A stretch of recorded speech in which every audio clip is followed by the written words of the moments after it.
to the Feminine Drive. A pleasant Friday evening to one and all. Welcome again to the Feminine Drive. How are you this Friday evening? How are you going? We locked back down here. I know you're all in too happy. But in everything, give thanks. Give thanks. Because things could have been worse. Right? I say, well, we can't go out online. I say, well, Ole will join me this Friday. Don't make no fuss. The Warrior Empress keeping your company on the Feminine Drive, yeah? So, this Friday is another Friday into the series, Men and Their Mothers. If you would have missed last week, we had Robert Young of the Cloth. Because we doing for the next 4 more Fridays, we are looking at men and how it is through the eyes of a man in terms of his relationship with his mother, you know. So we are interviewing some really cool guys on the set. Some you may know, some you may not know, but don't worry, you will get to know them on the Feminine Drive. And this evening's guest is a very interesting young man. Very, very interesting. Some of you may be too young to remember Kiskadi Caravan, which was, back then, that was controlled by Mr. Robert Amar. I remember it was La Hoqueta. I was living in La Hoqueta at the time. And here now, Kiskadi Caravan came in La Hoqueta. The savannah between phase 2 and 3, for persons who know La Hoqueta. Here now, the savannah ram out. I remember that savannah did ram out. Was General Grant, Ataclan, Homefront, you know, the whole crew. And those were really, really nice times. My memory, really, really nice times with the local music. So, Ozzy Merrique is one of the artists that came out of the Kiskadi Caravan. Of course, he ain't so young as then, you know. All of us get a little weighty and, right? Watching a video of him, I say, hey, look Ozzy.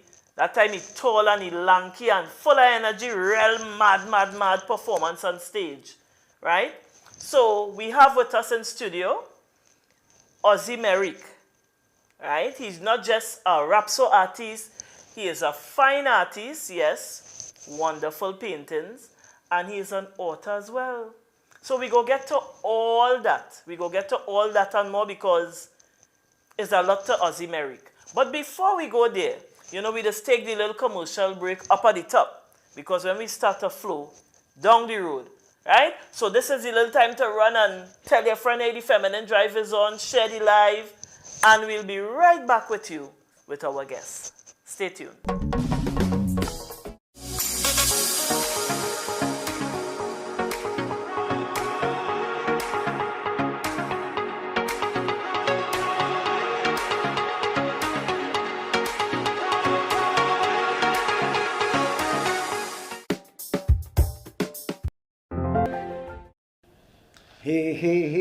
Hey, just because you cannot jet away doesn't mean you cannot get away.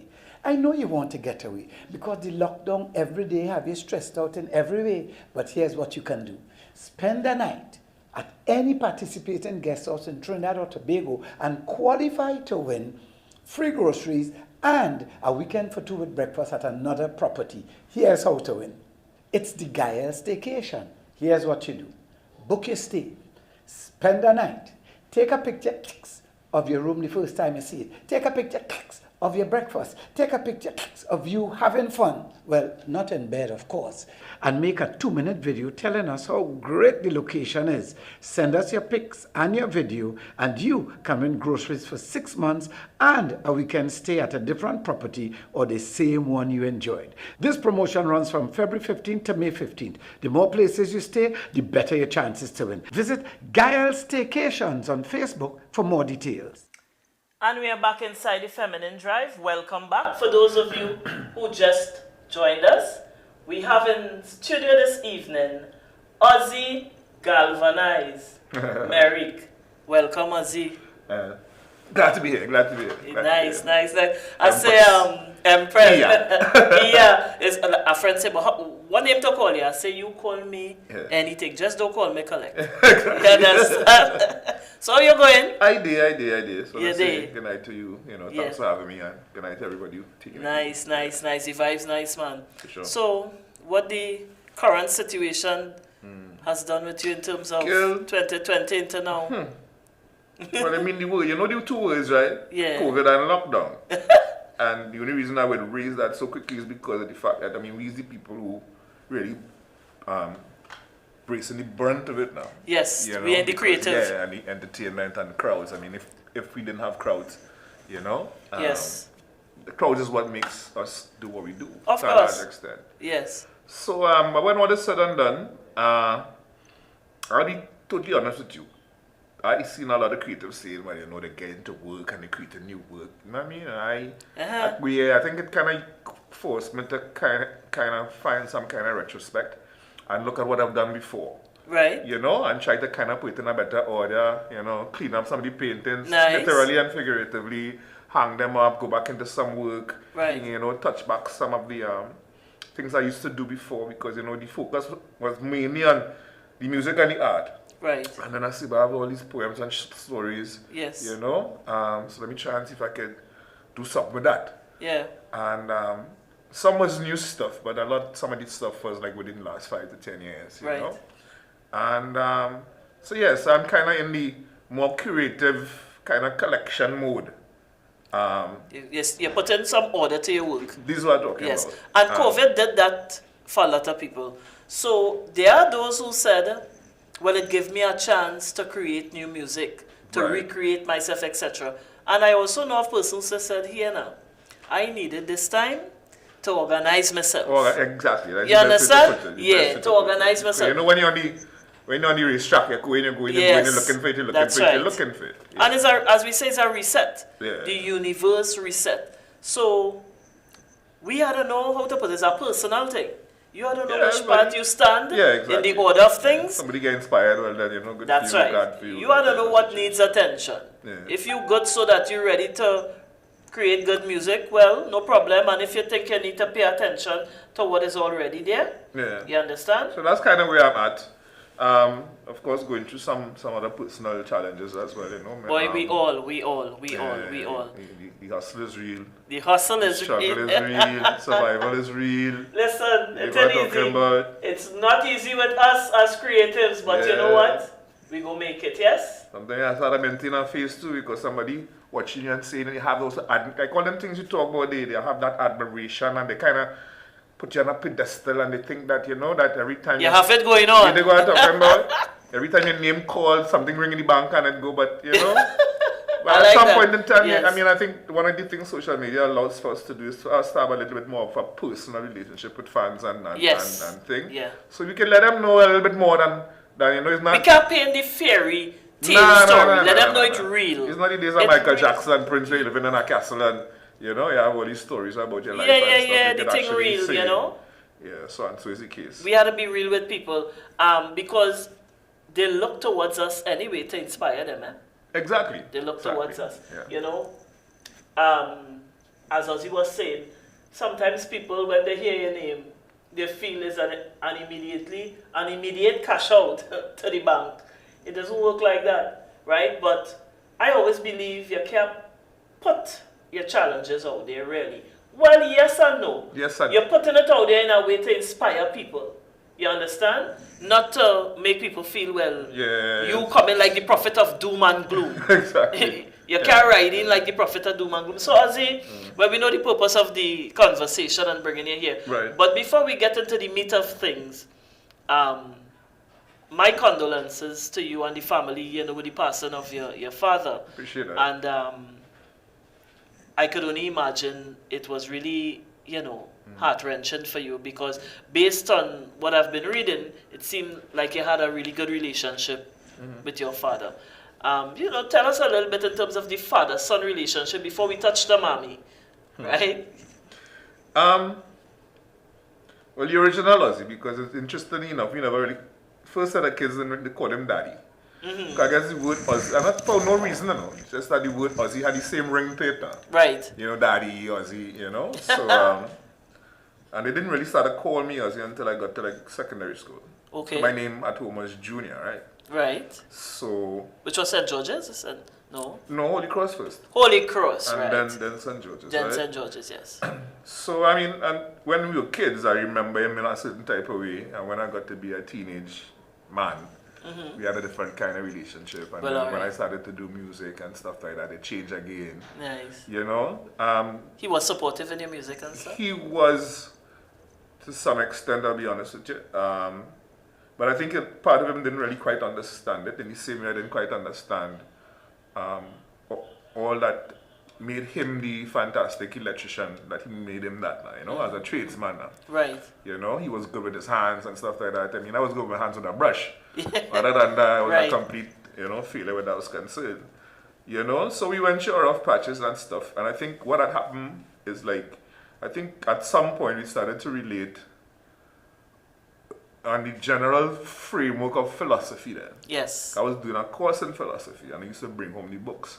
And then he started to read some of the books and then we started to have discussions about Nice. stuff like that. And then Yeah. I think he started to do a kind of intellectual exploration in his middle to later life. So on that level, we were able to kind of sit down and reason. You know? I remember reading where Yeah. you said you all had the conversation about Jesus Christ, you know, and it brought a smile to my face. The He way was kind of tongue-in-cheek in a type of way, you know. Yes. Sometimes he would really say those things to kind of raise, how do you mean? Like, or to ignite yeah. And then dress back and smile. and want to let me hear what you're going and say Yeah, that exactly. kind of way, Yeah. you know, He was kind of provocative. He was a provocateur till Yeah, the end. okay. Yeah. But all in all, you all had a good relationship. I think all in all, especially coming down to the later half and stuff, Yes. you know, because I think the maturity in a man's and a son, especially, or in any children really, and that could be extended to any kind of situation as well, is kind of knowing how to know when the conflict come in, recognize it's not going to be that important, Right. and either change it or take a walk. Because you can see them, you can't see them again right now, but you can see them again and you go start back Yes. and stuff, you know, because of some of Yeah, those things yeah. that used to be triggers. You say, but no, look at my age, look at your age. It don't make no sense. Come on. As they would often tell you, the elders, it's not all the battles you just fight. Nah, exactly. Yeah, it has some you just leave alone. That making sense. Leave alone. You but know, you know leave- when I was hot and sweaty and Well, of thing, course. What do you mean? I think all of us would, you know, if it's not with mommy, with daddy. Exactly. Because as they say, you know, you feel you know. You feel you know. You feel you know, and all children will have that phase off with their parents. Yeah. You know, and when you get older, as you said, you recognize, you Yeah, know. how to balance and how to manage your Yes. own emotions, Your your own own self. emotions. And Yes. how to get the best out of the situation and the circumstance and the moment. How Yes. to get the best out of the moment. And that is a level of maturity in itself, Yeah. to make that sort of, you know, come to that conclusion. Yeah, so, you know. So how is mommy? How is mommy Merrique? Kamsen Judy Merrique. Kamsen. Good evening, I'm sure she watching. Kamsen Judy Merrique. How are you? Love from the Feminine Drive. I would say, I'll start off by saying, right? My mom is, I've always known my mom as a dressmaker designer. Right. You know, what she might have been called a seamstress back in the days, but she Yes. passed that stage now. And I think I was always fascinated. I was always fascinated by books in general, right? Mm-hmm. So she would always have all these fashion books and stuff. I'll go to the pictures. And I was just fascinated with the colors and the pose and the cool creativity involved with it now. Right. And she was always an amazing sketcher too. Okay, I don't know great. I think she never went to school to sketch, but when she Right, sketched, right. I just I say, oh, that's kind of cool. And so that was it. Started by saying, I think we have a kind of creative understanding from even then. I give a story. I remember when I'd now gotten into I used to do Paul Keynes Douglas pieces in school and primary Yes. school. And I tell you, I love just hearing the name Paul King.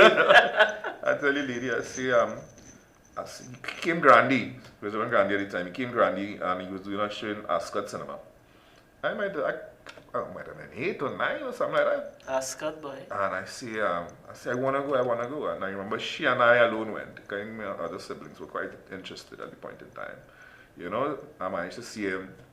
And so in a general sense, my creative pathway, you know, I think she's always been kind of supportive. Involved, not just supportive, you know, involved as well. Involved. Because even when, in the early days, when hand-painted t-shirts and handbags and clothes used to come in style, I think that's why I really started to kind of encourage my own passion for painting in secondary school and stuff. And you know, somebody would come at a dress and the whole thing on the side. And you did? Yeah, you did to I fix did, that? you know. I'd paint t-shirts, go on the road and sell. She'd make some of the t-shirts as well. Okay. And so all during that time, I think, you know, we kind of had that kind of relationship. So in terms of my own creative career, And that is fantastic because you there working with your mother, she's a dressmaker and you adding the, you know, the touches to it. I could only try to imagine that type of relationship. Which you have people that will talk about that relationship with their parents. Be it, I know a couple people who they are chefs, and it's because of their mother influenced them. They remember growing up in the kitchen with mom, that kind of thing. Yeah. So the relationship, there's just a cut up and peeler, you know, they start. Right, what do you call it? A cut up and peeler? Cut up, peel that for me, cut up that for me. No, they beyond the cut up and peel. Well, yeah. Right, but the thing is, the bond it formed, that cohesion, working with mommy, you know, and it's not for men to feel slighted, for daddies to feel slighted, but we focusing specifically on relationships with mothers. So daddies don't feel slighted, right? You talk about she giving you that support in terms of molding your artistic future. Well, of course, you wasn't a fine artist then. You probably was dabbling with the paint and paintbrush. Interestingly enough, though, in the early 90s, that was our thing. That kind of helped to support me when I started university and stuff. That was the days of hand-painted t-shirts was a big thing. Fellas like Rubiduri, Victor.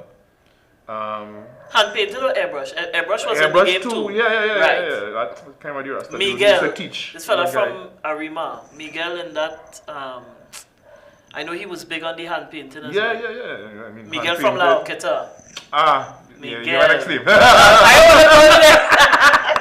I want to call it next name. He was the man after the other dude used to be Maxi and thing. Nice. Max was the man. Doing the Maxi. Right, that was the man. So as you said, I had Robert last year too. That was the same kind of milieu that we jump out with, because when the cloth bust out, and cloth was local, was the thing, ragamuffin style, everybody was local. So the whole t-shirt thing was a whole vibes now. And so at that point in time, I wasn't really doing canvases. Right. But I used to spend hours on a t-shirt just like how I spend hours on a canvas now, you know. It just used to be a little bit more, probably not as abstract. But even then I used to do abstract stuff as well. I think when I started music though, that kind of went on the back burner.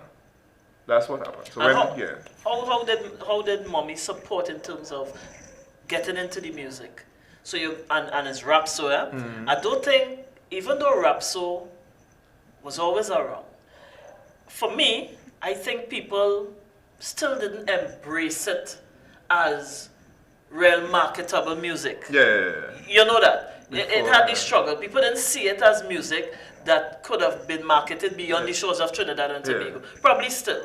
You know, you always have people that feel, we couldn't go in a dance and mash up the place in the middle of the August holidays, kind of. Exactly. They didn't think of it like that. They didn't think of it like that. So how she looked at it like, my son, well, the same thing you're talking about with me, slim and trim, lanky and thing. By watching them. She make all the clothes. Okay, and them days baggy pants wear. Yeah. Jacket and thing, pants on waist, we used to call it long time. She make my clothes, Lisa clothes, Kinky Dan clothes. Lisa, yes. She didn't make Ataclan clothes now. Another dude, you might know him too, right? His name's slipping right now. Right. Sean Edwards had made that. Sean, yes. Yeah. Okay, so mommy was the outfitter. Yeah. You had real support from long time. Which you're fortunate, no, brother? She was the outfitter really since you didn't mention party time. She was the outfitter in party Party time time, too. boy. When I went party time in 1990. Yes, party two time. dancers. I'd got me clothes directly from David Brother. That's when I done David Brother. Seriously? Yeah, I get clothes borrow. Yeah. I went no my man, he lent me it. Thing jumping out, boy. Watch me. I never, the man, you see? I wear the clothes I wear it for the finals of party time 1990. The year the coup. It's the same outfit he wore when he won With the hammer? crown in 86. Yeah. And same outfit. Okay. And And with that some was Mauritius, given. if I symbols and thing on it. Yeah. Well, I look get the You get the blessings. I get the The direct blessings. Direct, But this is the first time I know you see what I'm that. talking about? Yeah. A long time you really jump out to talk about things, you know. Right. Kind of time. You know, but I never really hear it being bad did about as well. But this is good. This is good, you know. This is good. But I had two backup singers, Alicia and Alison Painter. And the outfits that they made, that thing they wore for the finals and things, she had made it, so it's way back since then. Right. Yeah. So, we have more to touch with Ozzy, plenty more. So we're running for another quick break and we'll be right back.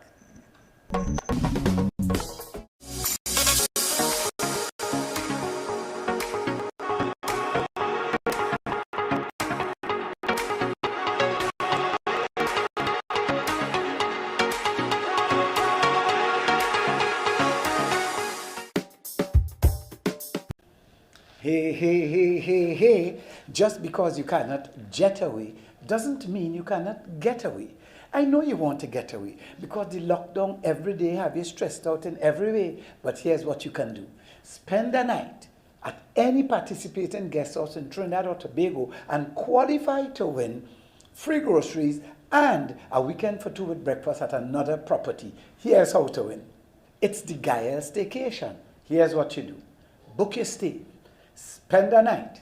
Take a picture of your room the first time you see it. Take a picture of your breakfast. Take a picture of you having fun. Well, not in bed, of course.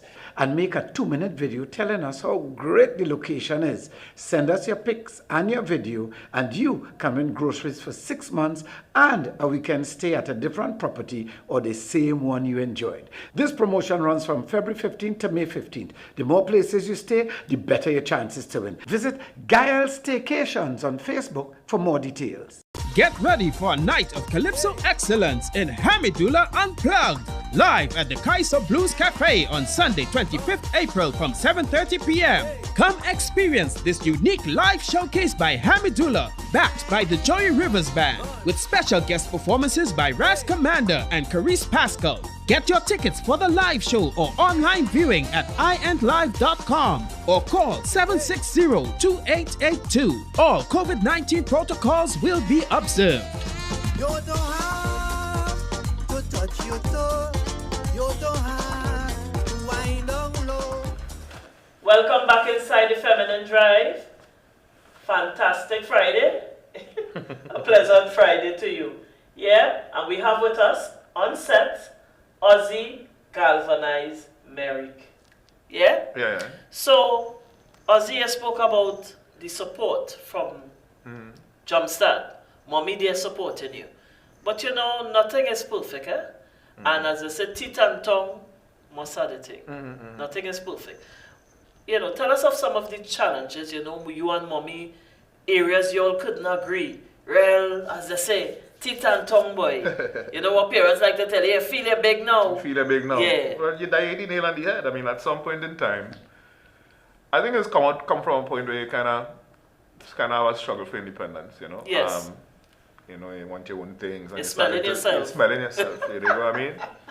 And there is always this pull and tug. Yeah. And I think that was unique for me. Of course, I think I was the only person in the whole universe going through that. Of course not. You know? Yes. But so looking back on it now, as I said, I can looking at it from 2020 now. Yeah, but at the point in time, I think I wanted to. I don't think I was fiercely independent, but I think there was a lot of me that wanted to break out on my own then. Right. You know, especially with the things that I was passionate about. You dig? Because I mean, growing up in that a household at that point in time, to be an artist, entertainer, That's type all. of situation. Yeah. Yeah. So so at the point in time, I think what that had happened is that when I started UE, even though I didn't really probably had to rent off campus, I convinced them to let me do that. So I used to share this You house convinced them. with about 4 other guys. And I think there's nothing I could have, if I'd stayed home then, you know. That freedom. Yeah, and also the experience and living with because I grew up with 3 sisters. You're the only boy? No. Oh, okay. It's kind of weird, but anyway. My last little brother works at CNC3 as the Jassy Merrique. Okay. Yeah. So I think I was already in my 20s close to my 20s when Jassy was born. Right. You know? So that was part of it too. Even though I went to a boys' school and I was cadets and rough and tumble in that type of way now. I think when I turned big man, they were living away from home, breaking out from their mommy. And it wasn't just about that too. I mean, I think it made me a kind of person who had a certain kind of sensitivity for the feminine drive. Nice. Because remember, my mother sewing from home. So is women coming in the sewing room. Mostly women. You understand? So it's my big sister, my 2 smaller sisters. And so I was kind of like, wanted to bust her, So I think that kind of created a certain kind of tension too, because she big son. Yeah. So she was still protective. Yeah. And you couldn't handle that. You felt the time coming. Yeah, but here the thing with she and with both of them too now. Them train us with a certain kind of independence of thought and exploration of the mental and challenging authority, kind of thing. Except when it's them. I say, but you make this, So when I started to argue and make my points and, like I debate then. I say, well, no, because of this and because of that and because of this and because they of can't that. deal with it. I say, but yeah, you make this, And up to now, like our family gatherings, it swears parliament or some kind of thing. Seriously? No, you don't talk shit on this when we get together at all. Yeah, real debate. Yeah. Debate and heights and look at that, a bunch of things. Your parents, they created that. And, as they say, when the chicken coming back home to roost, it's problems. Because I'm a child. They're your child. So know your place. Know your place. That is not the abstract thing. Take it out there. You understand? But know your place. When coming to mommy hush. And I think she has, all my other siblings and stuff like that, you know what I mean? But she, that to some extent too, but she was active in the 1970 revolution, in the first circle, Really? Yeah, Russell and she is my sister's godfather. Ifibo Wilkinson is my sister, second godfather. Ifibo, that is bitter cassava. Yeah, and one of them, Ifibo was get locked up and thing too, back in them time too.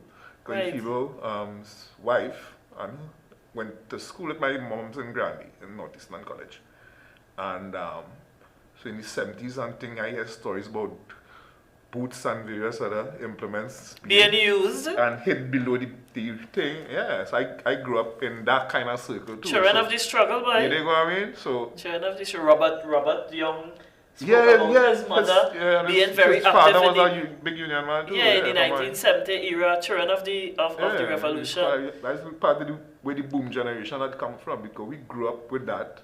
We started born in the heat of the 70s session, when the people feet start to stamp out oppression, with the march in the street, with the drum and percussion. Them create the boom generation. Farrell from hell help start the reaction. Shadow he tell who base up the nation. Under a spell when he launch the creation. A sweet shadow fell on the boom generation. Baseman, if you're ready, say you're ready.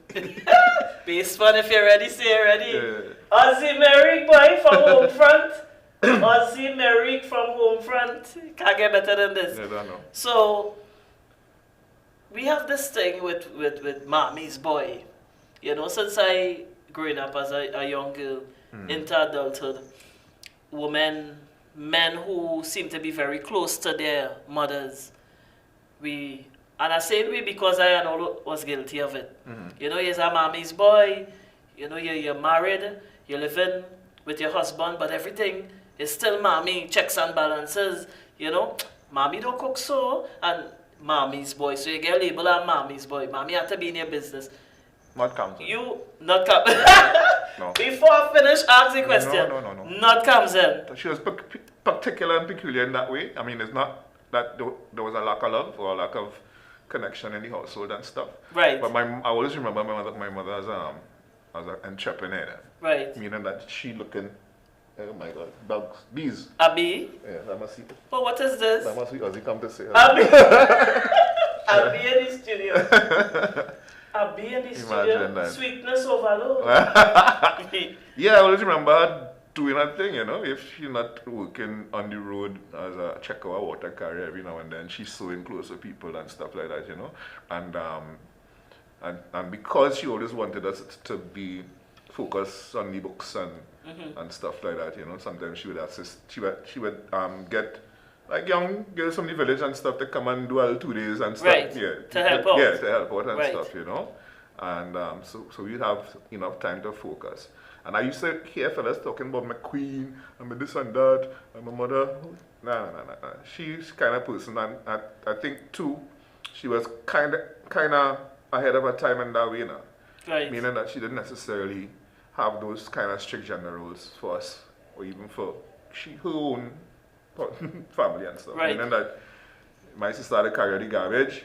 You know what I mean? Boys had to wash I had the to bed. sweep. Yeah, You wash your know? ways if you have to. Yeah. So in that Right. way, and I think also too, because for a very long time it was just me and my older sister, Naklina. Right. She's born like 2 years and 2 days. Ahead Both of of you. us are like Pisces, February people, right? Okay, you're Pisces. Yeah. Okay. In 23rd, she's the 26th. And so for a long time before the next set of kids come, it was like, you know, Natalie and Junior was like one word. Natalie and Junior. So it was just us, that four set of people. So it wasn't like a case of, you know, and I think me and my sister were so close at that point. It wasn't a case of, that's for the boy to do or that's for the girl to do and stuff like that. So that I have actually much respect for her for that. for your big sister. Look. For Somebody just passed me looking like Eunice Peters. But anyway, go ahead. it's probably her. So that relationship, yes, you have the relationship with your mother, but it was never to that point of being accused of a mommy's boy. No. Because of course, I mean, a handsome young man like you, I would expect you would have probably present or no present. You're in a home, a married situation, or even living with somebody common or whatever.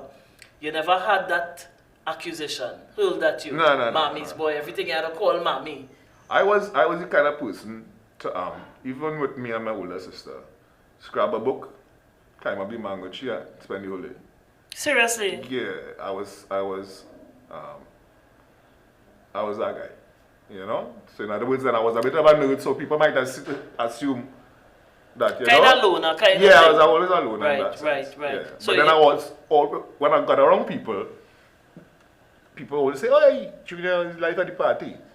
But then I'd lock that off and, you know, I guess they call it introvert, extrovert now, but yeah. So you could switch roles. Yeah. If you're on a stage, Oh yeah. people want to find out if that is the same man who, People always say that. yeah, how he transform, boy. And I believe somewhat it's supposed to be like that. You know? When you're on a stage, you perform, you transform, and then you come off the stage, come on, you have a life. Yeah. You know, you don't always, for people who are on a stage, I don't think people understand, you can't always carry that energy right through. No. Especially if you want to do a good job, then you start to pull them on the die energy for that explosive burst. Yes. And sometimes it takes me like a week to recover from one show. You know what I mean? Because it's like, depending on how much I put out now. Yeah, that real It's not like energy. you fall long kind of way. You know? I But you had know. you had to just go had the to come full back cycle. out. Yes. And Yeah. kind of find back that point of thing. Is that magic? Well, you know that. Is that magic? It's our magic. It might not be one, but a couple things. Tell us a couple things that stood out for you, that we could all remember. Nah, boy, I was in a jam, and my mother really came through for me, boy. I remember, there would be, as I said, not one, probably a couple or more, right? So I would narrow it down to just two that you could remember I could indelibly probably written in your think mind? about it in terms of eras, though. Well, if you want to put it like that. But what really stood out for you where your mother is concerned?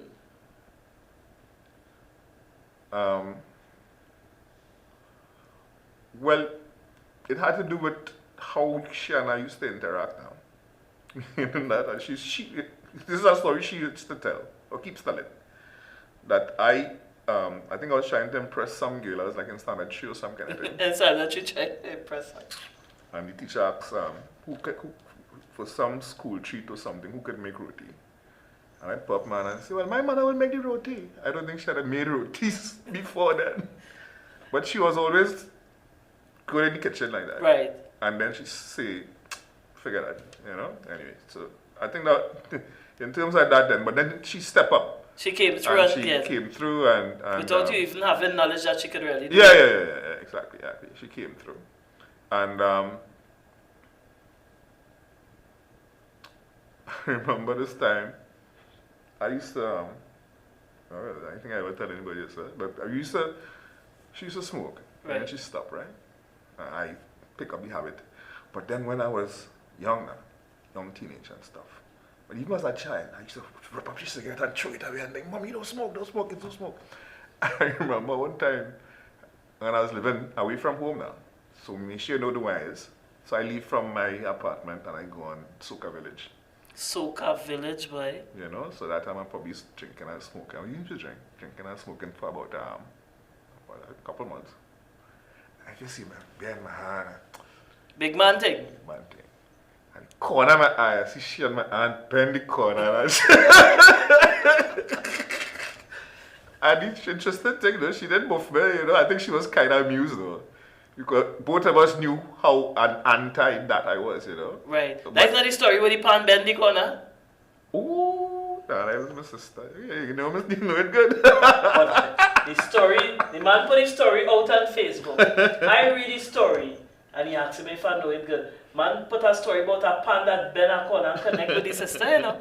Yeah, we want to refresh people memory about that story. So that time we living in a boardhouse in Gandhi, right? I used to live in boardhouse and stuff. So around the corner, the 2 barrels and the Galvanize coming down and the water. To catch the rainwater, yes. And stuff, the outhouse in the back and stuff. Real like country that. life. Yeah, that's that. So I don't know, boy. I can't remember what infraction my sister did. But my sister was a runner. Okay. Yeah. Very athletic. Yeah. Speed. So she come around the front of the house. And mommy walking, in my mind, is a real terminator. You know, mommy walking slow. And Natalie coming around the corner, full speed. And as she hit the barrels, looking to make that left, mommy leg of the pan, and it's and it hit her on her ankle, and the ankle was the only part of she body was wrong. Oh, gosh. Painful. You know. So, and you know, we had a love for our parents, eh? We had a love them. It was a different time. It was a different time, yeah. It wasn't done with no hate. Yeah, no kind of malice. No, because, as I said, they wanted good things for us. Mm-hmm. And you know, we still had our love for them. It's only when I get older I realized how young my mother was. She had me when she was 18. Okay. You know what I'm talking about it? Yeah, so but as a child, she's a big woman. Right. She old. Because that's my mother, she yeah, old. but she was, you know, she sometimes. Yeah. Well, I will share something with you. My mother had me when she was 15. So same thing, like mommy. So it's only when I got older I say, what, by 15? You don't think for luck up now. You understand? But as I say, we are children of the revolution. As your author as well. And Yes. I want to touch a bit on the book. This is the book. I don't know if you all can see it.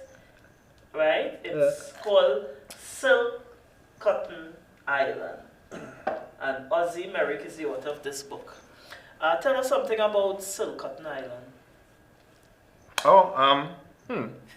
This is a bit In of terms a of its content and stuff. yeah. It's a kind of a spin-off from my last major exhibition that was called Crown's Land. I think about 2.5 years ago. And I always wanted to kind of capture some of the stuff that that exhibition or that body of work brought up in me now. Right. And a lot of the work was done a little spot on a little cliff in Grand River. Good friend of mine. Grand River is a nice place. Yeah, boy. I spent a Christmas working on the work for the album, to the collection now. And I wrote a couple of pieces while I was there. So that kind of formed the backbone of this stuff. And then I put together some other poems and stories that I had from before, and it kind of brought it together. So silk cotton, to me the silk cotton tree is like always represented a kind of spiritual portal. Of course, for stories and things that come through. Yes, and we know the story of the silk cotton tree. Yes, exactly. And ancestors and jumpy thing, whether true or false. True or false, yeah. We grew up hearing all these stories about the silk cotton tree. Yeah. So Silk Cotton Island, of course, is like an abstract. It's an abstract. It's like two things. It's one, we are like a silk cotton island, or maybe we should be more like a silk cotton island, because it's almost as if a lot of our stories, or even portals or stories, are being washed away or destroyed or not being respected and stuff. And when you look at, that's all you have. You know, as a culture, as a civilization. Your legacy. Yeah, exactly. That's all you have. And, and that could help to inform. You don't necessarily have to take it word for word, and even though that's important as well, you know, you could utilize it. And so I've seen a lot of people do it as well. Utilize little elements in it, you know, to create new elements of film and animation. Even music. And yeah, exactly. Even music. Exactly. You know, because as you said, the rudiments of it deep. Yeah. Right? Yeah. A lot of historic data lies there that gives birth or gave birth to us as a people. Exactly. So that, as you said, what you put in here was like raw emotions. Yeah. Raw emotions. Yeah. It's from your artwork, and you know that those deep thoughts you put it in. Well, one of the things about the book, looking at it from a little bit of distance after, because it's been out for a little while, about 6 to 8 months, is that what I asked myself, I say, what unifies the book? Because I depended on the instinct to put it together. Right. But the analysis part of it kind of come a little bit after, and I say, you know what unifies this book, and I asked a couple of people as well, is that it's extraordinary stories about ordinary people. Extraordinary stories about ordinary people. Yeah, the extraordinary, the amazing and the simple. Yes. Yeah? In other words then, you'd either be no pop star or no politician or no... The ordinary man. Yeah, but I had to find the extraordinariness in him then. The amazingness in something like, there's one in the book called, let me read it? Yeah, sure. We have a minute? No, okay. Of course. Yeah, man. A couple of it is about that. It's like that, but there's one called Spread Joy. Alright? Spread Joy was his name. Well, it was what everybody called him, from the pastor to the shopkeeper to the children to his mother. Spread Joy was that kind of guy who walked with music. Like really. He had a long stride. But he was not stiff. But he was not waggly either. He just had a smoothness in his stride, a groove to a rhythm that seemed to occupy his whole self, like his bones and blood and flesh each small up the self and make room for music. This music called to each other, drum, bass, keys, sometimes a little mandolin. But when they got to that part of harmony, Spread Joy would catch that spirit and dance, walk through the village, and everybody felt as though they could almost hear it, feel it, just from his syncopation of step. And don't talk about his smile. He smiled like the police ordered him to. He was like somebody who tricked you into believing that the world was right, that there was no cause for alarm, that joy was a natural state even in a storm, that sadness was outlawed, and that music was made to cure. Spread Joy. You know that fella? Spread Joy. Now I say, you know, people like that, but yeah, just to find a way to kind of honor, I guess, find the inner, a deeper look. And just say, Spread Joy is that one, man. I could probably call you Spread Joy. Yeah. Because based on what you read here, you know, the description, and I guess we are all aspects of Spread Joy at some point in time. You know, just moseying down about life and taking it as it comes.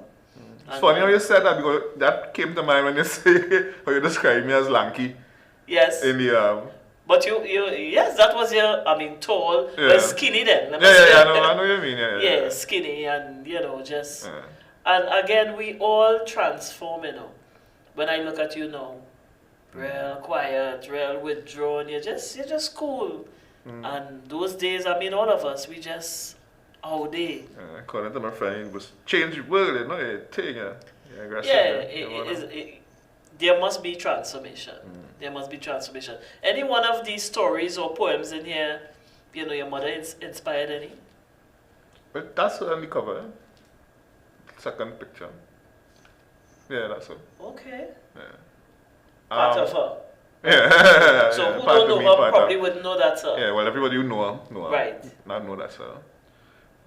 Wow. So it's like a tribute. Yeah. There's one I wrote. This is not my first collection of poetry, I did a collection, I think it might have been around 2005, somewhere around there. It was called Monologue of a Reluctant Criminal. Monologue Of a Reluctant Criminal. of a reluctant Crazy criminal. stuff, yeah. But I want to re-release that one because there's a particular poem in there. Right. It's basically titled My Mother Deserves None. Right. Actually I was trying to strange enough, she has the only existent copy that I know of. Your mother. Yeah, alongside other little things she's kept. Because I've moved so much that other my little clip-ins and stuff like that, I don't know where they are. Except probably in the Express or the Guardian or wherever they would remain. But there's a poem in that book that I wanted to have for tonight, but I didn't get through. But Well, I hear it some other time. yeah, for sure. In fact, I'll probably post it online. Everybody, well, men, I should say collectively, everybody have a different relationship with their parents, more so their mothers, But I particularly find men have a different connection to their mothers. And you would hear people say girls for their daddies, Yeah. boys for their mommies. They tell you don't play, don't go around a man and his mother, Yeah. That we know. A little bit of cliche, but plenty truth in that, yeah. Plenty truth, Plenty truth truth in that. in it, They yeah. tell you to grow a man and his mother. So on a wider scale, your mother is your mother. That connection, undiluted. How you see the role of a mother now? We extended it societal, I was thinking about that when you invited me over, because I definitely have to say I've had many mothers in my life. Sure. Yeah, Nice. play Yes. a role, There's a woman who used to live in Boystown. She used to kind of run shoe in church and stuff, Mother Dolly. Boystown is where though? Boystown is like between Grandy and Sangi Chiquito. It's kind of going up on the Manzadilla Road. As soon as you come out of Grandy and you come up the little hill, that was the original Sangi Grandy actually. It was, Okay, yeah. before you take the left. Yeah. Right. That's The left is original- a fairly new road, right? Yeah. Okay. So Mother Dolly tell me, she said, don't let anybody with an unbalanced brain unbalance your balanced brain. That was like about 10 or something like that. Say that slow because I like it. Say, don't let anybody with an unbalanced brain unbalance your balanced brain. You understand? I like that. And people thought that Mother Dolly was mad. But she raised all her kids, all of them successful, thing. She was a lady who used to... Once you're not take care. conforming, boy, Yeah, you're mad. And so there was that lady. There was a lady. Good, yeah, I have plenty, Because that's your role. I had That's the plenty, role of boy. mothers. Yeah. It's extend plenty. beyond the home. Yeah. It's supposed to be in the community as well. Yeah. And the truth is, we know we're living in a different time. And as we would say, you can't just jump out there and talk to this one and talk to that one. We know no different. You have to watch how you're talking. Well, to yeah. different. Yeah. Right? But that is your role of mother. So I'm happy to hear No, I come to think of it, many in my life. Yeah. who would have helped nurture you. For sure. And I keep saying that. And that is what we have to return to those days, If we want to see a change in the fabric of society, and we talk about character in our young people, we have to go back to those days, people only fooling themselves with all the social media thing. We have to go back to that, Yeah. We have to go back to that. Look out for each other in church. Of course, we have to go back to looking out for each other, right? But it's so sad now that people are afraid to tell the neighbor, they're afraid to correct the neighbor, daughter or son, they're afraid. Even community is so fractured now, like where I live now, it's like people really don't even come outside, you don't even get a chance to say hello, good evening. You dig? I walking on the block and I grew up, he comes and raised me as I say good evening, good morning, whatever. After a while, people realize nobody answers me. Yeah, boy. Let me ask you, boy. Yeah. I say good morning, I say good evening, nobody answers. What you call her? Comes in or mommy? Mommy. Or mommy? Mommy. Yeah. Now these days, that's called she comes in. What do you mean these days? That's called she comes in. She comes in. Can't get big now. We could be friends too. Miss Merrique, Mrs. Merrique, you hear what else he saying, eh? He said these days he calling them comes and they tell no mommy and get to hear them. Right? So I'm really happy to hear that. That you appreciate the role of mothers outside of the home. Oh yeah, I like that. And that is what we have to advocate. We have to advocate that the grandmothers, the aunties, and I mean biological mothers, because we have people who didn't give birth to children. No, exactly. And them is real mothers out here. Yeah. Them is real mothers. A few people like that. Right? They carry a lot of responsibility and they themselves would have raised children within their family. Correct. Within their family. Right? But they didn't give birth to a child. Now you look at somebody like my older sister, she has 2 kids. And I mean, not just 2 kids, I see her taking interest and care of like cousins. Yeah. Cousins Sharon and things like that. And that's definitely important because as I said, that feminine, that spirit, that feminine energy, that motherliness, that nurture. Carrie plays that, No, at all. Carrie plays that. Yeah. So, tell us, see if you could capsule because you know how time is fast spent. Exactly. We almost there with the hour. And going forward, what you would like to see implemented in terms of how we could heal or start to heal, gearing towards that same mothers going out there and reaching out and empowering and assisting. You're smiling, boy. How you would, how you would capsule all of that in terms of going forward, what you would like to see. And not putting responsibility on any government, or I ain't talking that, because I always believe in the people doing the thing, right? What you would really like to see coming from the bowels of the people? Specifically as it relates to the feminine energy, females, mothers. This? Yeah, if you understand what I mean. Meaning that if you're looking at it from a informal perspective or non-governmental, we have to figure out how we can find ways to use creative spaces and engage in spaces like that, right? And find the support to make it more widespread.